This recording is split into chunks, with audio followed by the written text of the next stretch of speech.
Hi, I'm Lori Brown. Of all the podcasts on the World Wide Web, you've landed here. Welcome.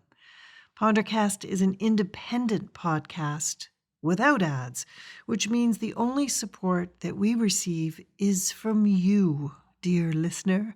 By teaming up with Patreon, it means that when you support us with a monthly amount, we're able to count on a stable income for the hours that we put in here on Pondercast.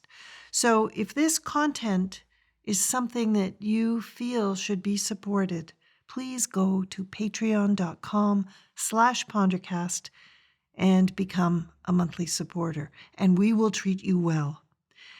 And if a one-time donation is more your style, you can do that too at the website, pondercast.ca. And thanks to our newest Patreon supporter, Claire Macht, and one of our earliest, Mark McGann. You guys keep us going. And here we go. Let's Pondercast.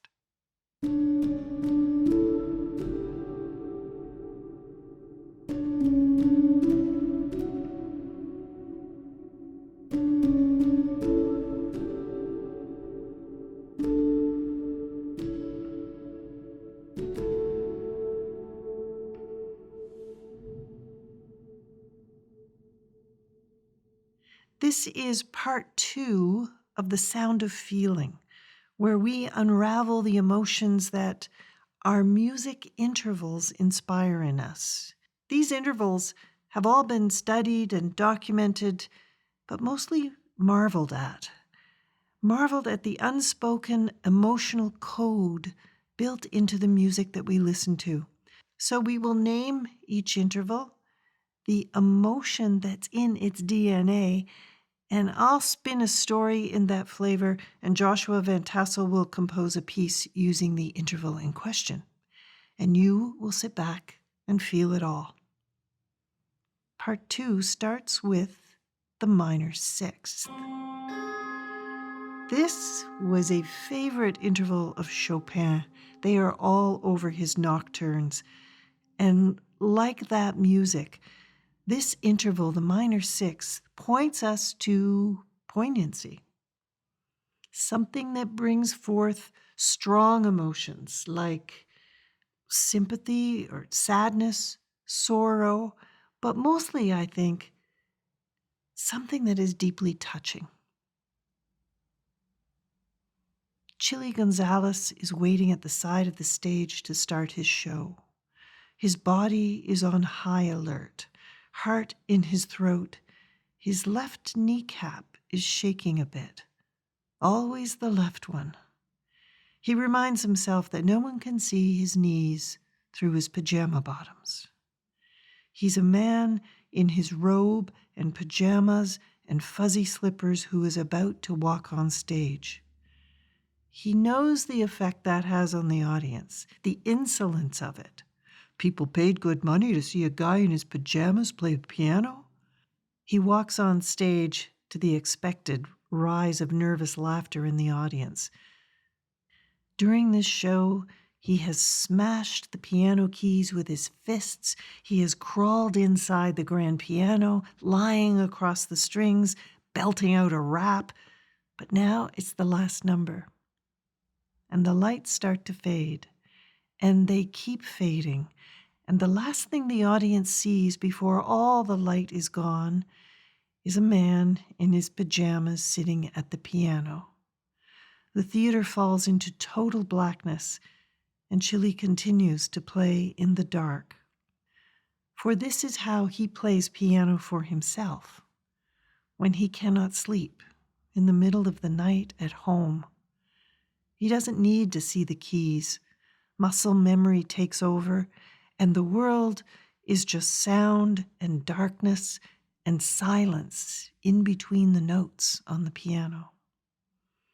The audience is transfixed, moved by this unexpected intimacy here in the dark. We hold our breath and listen.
The minor sixth is poignancy.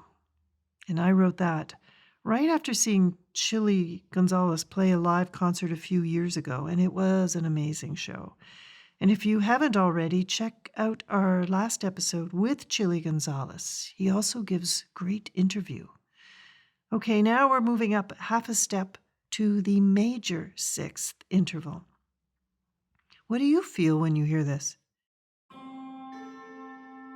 This interval has such balance to it. There is no emotional heaviness. There's a kind of sweet, uplifting feel. It floats and rocks us no matter what age we are.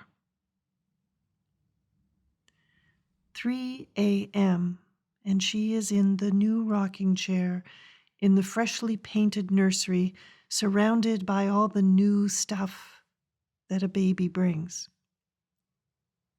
The first day home from the hospital, their first night on their own. She is terrified. A mother. She's a mother. Welcome to the other side, she thought. Her baby is awake and trying to focus on her face in the dim light. He is staring at her rather dubiously, actually. It's kind of a skeptical look, she's thinking. Like he's not quite sure she's up to this. The feeding went okay. The nurse assured her she'd get the hang of it, and she has to believe her. Millions of women do it. She's going on trust. And as she lifts her baby to her shoulder, she starts making little humming sounds. From some instinctual place, she knows that she should be making sound, a quiet, low sound, a sound that says everything is good and you are safe and warm and fed, and it's time to go to sleep again. And the thought dawns on her that she doesn't know any lullabies. Rockabye Baby, sure, but that really doesn't fit her personality. What song should she sing? Something from her own past? Some favorite song? Spice Girls? Britney Spears? It's a bit too weird. But those are the songs embedded in her brain. She needs to think about this. But on this first night, home and not alone, she's humming wandering, aimless melodies, a constant stream of sound and breath and vibration as she sits in this new chair with this new baby in this new life.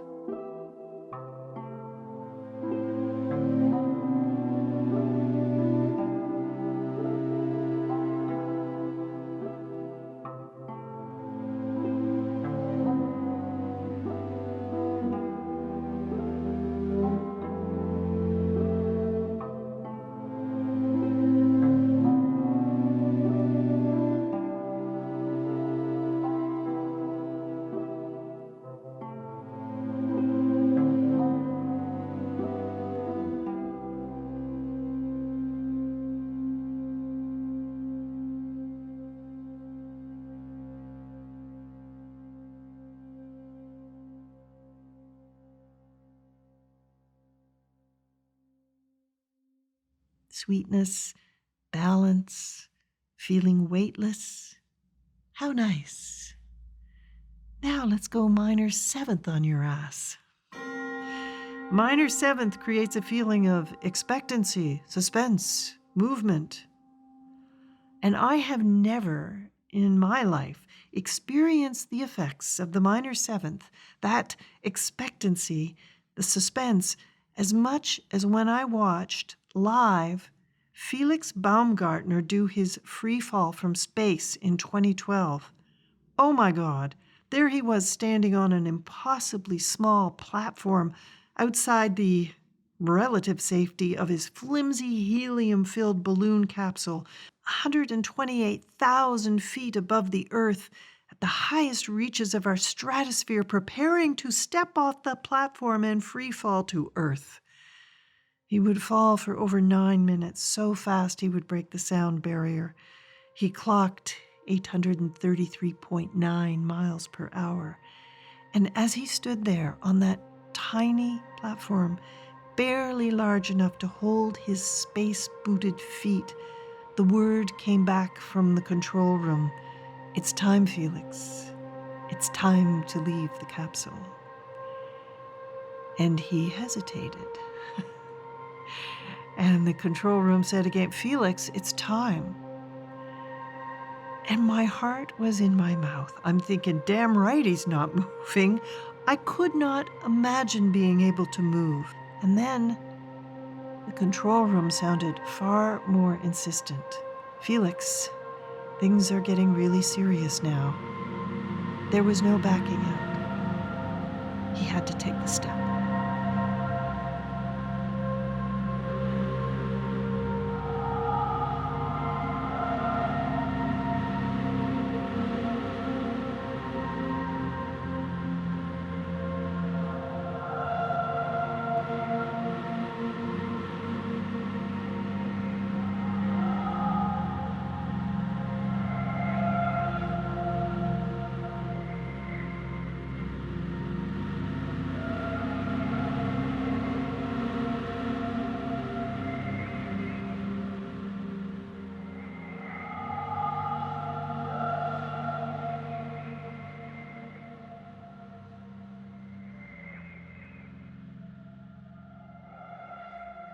And when Felix finally stepped on the earth, it was exactly like the single step off that platform up in space.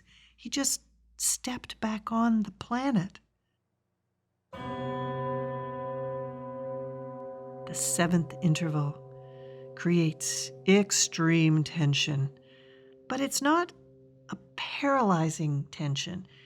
It's kind of a healthy tension that provokes a growth of some sort. Beethoven was the first composer to use this interval, and Hector Berlioz, in his biography of Beethoven, said that the first time Beethoven's music was played in the Paris Opera House, the consciousness of the audience exploded. And Ravel also used the seventh, and John Coltrane, jazz composers, began to use this interval in the 1960s, a time of great social change. So the difference between the minor seventh and the major seventh? The major seventh is subtle. The major is discord, eeriness, ethereal sounding. Now, some of us hear this dissonance and it gives us a feeling not just of stress, but actually of distress. But for others, hearing this brings on a kind of, it's almost euphoria. They say it's an indication of whether you are a person that resists change or one that easily adapts to change, the way that you think about this sound. This is bound to stir up some emotion. Hold on for the major seventh.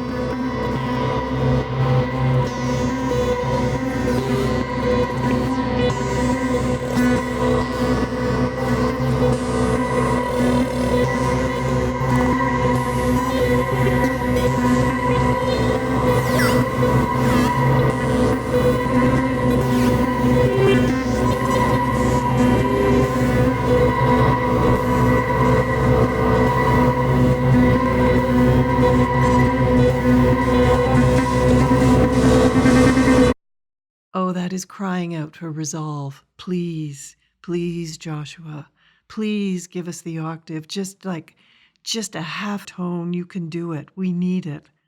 We can't leave without it. There. We have returned you to the place where we began. Breaking down the emotional code in music. You know, it makes me wonder why and how our responses can be so communal. It's comforting to know we have that much in common, actually, but why is it there? Is it simply our never-ending need to try and find a structure in everything we come in contact with, always searching for the relationship between two things? I think that's part of it. The first voice each of us heard was our mother's. From inside the womb, we heard her voice, the lilt, the rhythm of the words, the tone, the song of it reaching through to our watery bed.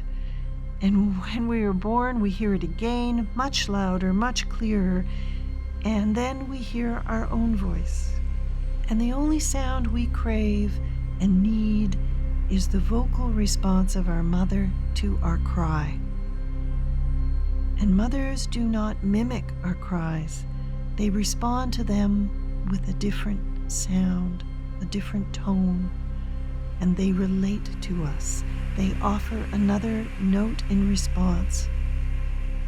And the relationship is cemented with every one of these tiny responses, and that response changes us. Our very first, most important intervals. Listen to a mother respond to her baby. Listen to the music, the secret code embedded in each of us. Well, maybe not so secret. Have a great night. Have a great day.